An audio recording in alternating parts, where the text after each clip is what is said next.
Hello everyone, আজকে আমি তোমাদের আমার জেড প্ল্যান্ট দেখাবো। কিভাবে আমি জেড প্ল্যান্টটা বানিয়েছি দেখাবো। দেখো, আশা করছি তোমরা দেখতে পাচ্ছ আমার জেড প্ল্যান্টটা তুলতে পারিনি কারণ ওর মধ্যে একটা টিকটিকি রয়েছে, তাই বাচ্চা টিকটিকি, ওই জন্য ওটাকে হাতে তুলতে পারিনি, নাহলে হাতে তুলেই দেখাতাম। অ্যাকচুয়ালি আজকে সকালে বোন আমাকে ফোন করেছিল, বলল দিদি ভাই দেখ তো জেড প্ল্যান্ট কিরম টবে লাগানো যায়। তাই আমার নিজের জেড প্ল্যান্টটার কথা মনে পড়ে গেল।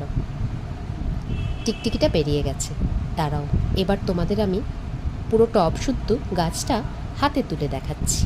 দেখো, দেখে বলো কেমন লাগবে। আর হ্যাঁ, আর একটা কথা, সেটা হলো আমি ঠিক বনসাই করতে পারি না।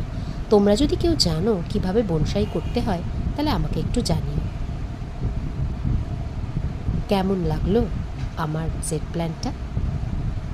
ভালো লাগলে অবশ্যই কমেন্টে জানিও কেমন লেগেছে, আর বনসাই কেমন করে করতে হয় সেই টিপসটাও একটু দিও।